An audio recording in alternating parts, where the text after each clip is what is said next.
Modi Amit shallow ఆ రోజున అన్నది 280 దాటుతామన్నారు. నవ్వుకున్నారు అందరూ. 14లో గెలిచారు. 300 దాటుతాం మేము సొంతగానే అని 2019లో చెప్పినప్పుడు నవ్వుకున్నారు. అప్పుడే కదా చంద్రబాబు అసలు నువ్వు టీ అమ్ముకోవడానికి పోవాల్సిన పరిస్థితి వస్తుంది అని చెప్పి, అసలు 300 వస్తుందా, 30 వస్తే గ్రేటు, మీ అంతు చూస్తానికి మా ఆంధ్ర వాళ్ళు ప్రపంచం అంతా తిరిగి మరీ దెబ్బ కొడుతున్నాం ఇవన్నీ చెప్పుకొచ్చారు. తీరా చూస్తే 303 వచ్చింది. ఈ దఫా మైండ్ గేమ్ 370 మాకు అన్నారు. చర్చ వెళ్ళిపోతుంది కదా. ఇప్పుడు తటస్థుడు ఎవడైతే ఉన్నాడో నిజమే కదా, కాంగ్రెస్ పార్టీ సీనే ఉంది. ఇంకోటి డెవలప్మెంట్ పరంగా అద్భుతంగా నడుస్తుంది కదా, మౌలిక సదుపాయాలు నడుస్తున్నాయి. ఇంకోటి కేంద్రం అనేటువంటిది నేరుగా పేదవాడి నోట్లో అన్నం పెట్టిన మొట్టమొదటి సందర్భమే. కేంద్రం నేరుగా పేదవాడి నోట్లో అన్నం పెడుతుంది. 5 కిలోల బియ్యం ఫ్రీ 80 కోట్ల మందికి, ఒకరికి కాదు ఇద్దరికి కాదు.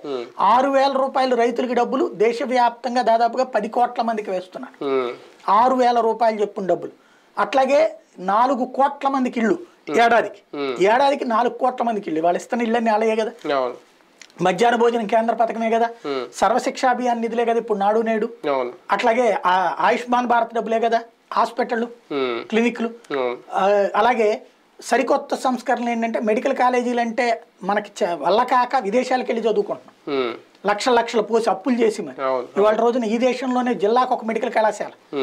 అద్భుతమైనటువంటి మార్పు. అంటే ఇది చేస్తే ఏమనుకుంటారో, ఇది చెయ్యకూడదేమో అనేటువంటిది కాదు. ఈ దేశానికి అవసరమైన అన్ని చేసుకెళ్ళిపోతున్నాడు మోడీ. అలాంటి అసలు ఆ హామీ ఇవ్వడం కూడా చేతకాక మోడీ చెడ్డోడు కాబట్టి మాకు ఓటేయండి అని అడిగే స్టేజ్లోనే ఉన్నాడు రాహుల్ గాంధీ. ఇంకా అక్కడే ఉంది.